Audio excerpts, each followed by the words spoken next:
Happy international women's day, নারী দিবসের শুভেচ্ছা। তা বৌদি, এবছর সুদেশনা বৌদির ছাদে নারী দিবসের প্রোগ্রামটা হবে না? সুদেশনা বৌদির বাড়ির পুরুষের সঙ্গে সুদেশনাদির ঝামেলা লেগেছে। এই নারী পুরুষের ইগো ঝামেলায় নারী দিবসের প্রোগ্রাম ক্যান্সেল। এত ঝামেলা লাগলো কেন বলতো? ওদের বাড়ির কল্পনা দিকে একটু জিজ্ঞেস করিস তো। আমি জানি, কল্পনা আমাকে সব বলেছে। ও, তার মানে এদিকের গুলো ওদিকে যায়। যা, কি যে বলো, ও আমায় কিছু বলতে হয় না। তোমার গলার যে তেজ না, তাতে সব গম গম করে পাড়া শোনে। আবার বাজে কথা আবার? আচ্ছা, তা কি হয়েছিল একটু খবর নিয়ে দেখ না। কল্পনা বলছিল ওদের দাদাবাবু নাকি নারী পুরুষ সমান সমান নিয়ে কি একটা বলছিল। বৌদি চোটে লাল। কি বলেছে? ওই কি নাকি আজকাল নারীদের অত্যাচারে নাকি পুরুষরা দিশেহারা। দাদাবাবুর অফিসে একটা ছেলের নাকি ডিভোর্স হয়েছে। ছেলেটা খুব প্রবলেমে আছে গো।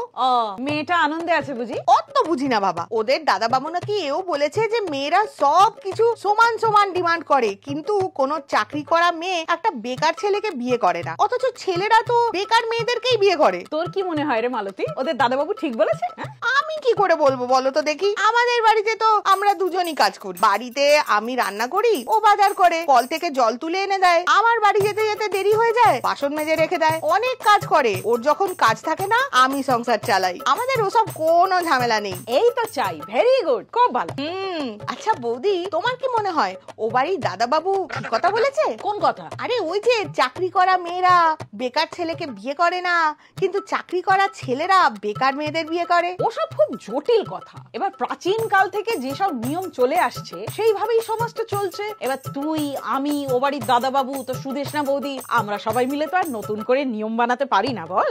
দাদাবাবুর কথাটাও ভুল নয় কিন্তু। একদম নয়, একেবারে খাঁটি কথা বলেছে। একটা চাকরি করা ছেলে যদি একটা বেকার মেয়েকে বিয়ে করতে পারে, তাহলে একটা চাকরি করা মেয়েও একটা বেকার ছেলেকে বিয়ে করতে পারে। কিন্তু সমস্যাটা অন্য জায়গায় মালতী, তুই বুঝবি না। সমস্যা?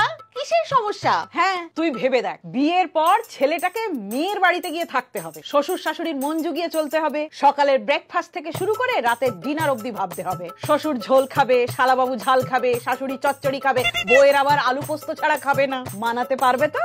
বউয়ের অফিস যাওয়ার তাড়াতাড়ি টিফিন গুছিয়ে দিতে হবে। পাড়া প্রতিবেশী আত্মীয় স্বজন সকাল বিকেল জাজমেন্ট পাস করবে। বউয়ের অফিস পার্টিতে লেট হলে রাত জেগে বসে থাকতে হবে খাবার নিয়ে।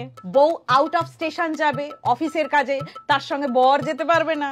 বউয়ের সঙ্গে যাবে তার অফিসের কলিগ। তারপর সন্ধেবেলা বউ অফিস থেকে ফিরবে, তার মুখের সামনে চা জল খাবার ধরে দিতে হবে। কিন্তু চা জল খাবার দিয়ে বন্ধুদের সঙ্গে আড্ডা মারতে যেতে পারবে না, রান্নাঘরে ঢুকে পড়তে হবে। আর তার উপর যদি ছেলে পুলে হয়, তাহলে তো সোনায় সোহাগা, গোটা পাড়া জানতে পারবে। এইসব যদি মেনে নিতে পারে, তাহলে চাকরি করা মেয়েরা বেকার ছেলেকে বিয়ে করতেই পারে, না করার কি আছে? এইসব নিয়ম বানিয়ে হয় না, বুঝলি? এসব আন্ডারস্ট্যান্ডিং, একে অপরকে বুঝে নিতে হয়। মিয়া বিবি রাজি তো ক্যা করেগা সমাজের দুষ্টু আর পাজি। যাই হোক, লোক খেপিয়ে লাভ নেই। এরপর রান্না বসাবো, বুঝলি? তোর দাদাবাবু আজ নারী দিবস উপলক্ষে আমার প্রিয় চিংড়ি দিয়ে মোচার ঘন্ট খাওয়াবে বলেছে। তার জন্য মোচাটাও আমাকেই করতে হবে, আর চিংড়ি মাছটাও আমাকেই বাছতে হবে, রান্নাটাও আমাকেই করতে হবে, বুঝলি? তুই তার আগে বরং আমাকে একটু লেবু চা করে দে। অনেক হলো, হ্যাপি ইন্টারন্যাশনাল উইমেন্স ডে। बजाते रहो।